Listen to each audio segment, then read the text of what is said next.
Welcome to your meeting minute for the Exeter Deliberative Session held on February 3rd. A deliberative session is an open meeting for citizens to learn, discuss, and possibly amend proposed articles on the town ballot. This meeting invites voters to engage in local politics and have direct input on pressing issues in the town. Around 100 citizens came out to the meeting that was held in the auditorium at Exeter High School. Let's go over the highlights of the many articles that were discussed. The most discussion of the day was had over Article 4, which asked for $17,522,500 for the purpose of design, engineer, and net zero construction of a new police station and fire substation. An amendment to the article was proposed, adding the term passive house along with net zero construction. The amendment is adding passive house. So some people may be wondering what's the difference between the two. My understanding, net zero is a construction of a building that creates as much energy on site that it consumes. So if it's using, 1,000 kilowatts a month, it produces 1,000 kilowatts a month. Passive house is a little more stringent. It looks at the ability to reduce the use as much as possible. I think this would potentially stop this project. And as much as I'd like to see a net zero public facility built that would carry us through the next 30 or 40 years, the time has passed to get this done. This is something that the Budget Recommendation Committee actually fought very hard to have in the language, that the building be sustainable. It's a building we have to live with for the next 50 years, presumably, and it is the time to do it now, because this is the money to do it. So if we don't do it now, it'll never get done. After lengthy discussion, the vote on the amendment ended in a tie.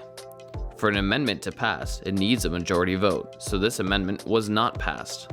A second amendment was made to move the phrase net zero in the wording of the article.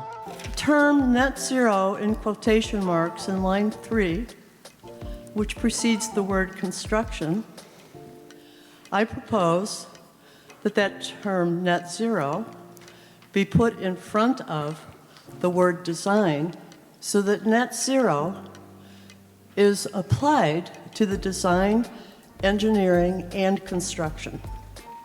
And I'm going to surmise that that was the intent of the committee that drafted this warrant article.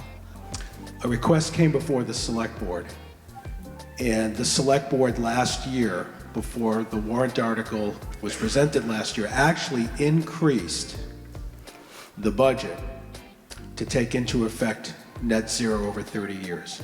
So the commitment by the select board to the town was that we were going to focus on making this building net zero, and that escalated the cost that was on the warrant article last year. We kept the exact same project this year. Of course, the money went up 7.5% because of construction inflation, but the select board was committed to continue making this net zero. This amendment was voted on and approved. Major discussion was had over Article 8. This article concerns expending unused bond funds from 2011 and 2012 to purchase 2 police vehicles and applying the leftover funds to the principal payment on the Great Dam Removal Bond. I have worked at a police agency before where an emergency has come in, a domestic violence situation, and we run out to the car and the car didn't start. We do not want to have that happen here, and that's why we do our due diligence with making sure our frontline cruisers are the best that they can be. I've never seen two things grouped into one article, two totally different things. And I'm not opposed to either one, but I just feel that they should have been separated out. Yeah, this is the process when there are excess proceeds. We do have to come back to the town to reappropriate those if we're going to use it for a different purpose, which is what this article speaks to. The other comment I would make is it's a single article because really you're dealing with a single amount of money. And you're spreading that money amongst 2 purposes. 2 citizens' petitions will be included on the ballot this year. The first, Article 24, asks the town to support a conservation project on the border of Newfields and Exeter. The second, Article 25, looks to make Swayze Parkway a one-way road. Much discussion was had about both petitions, but no amendments were made.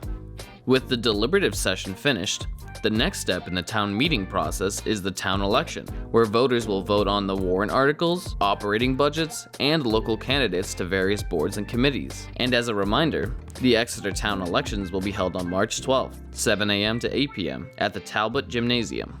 You can find out more about the upcoming elections by visiting Exeternh.gov/elections and clicking on the link Town Elections.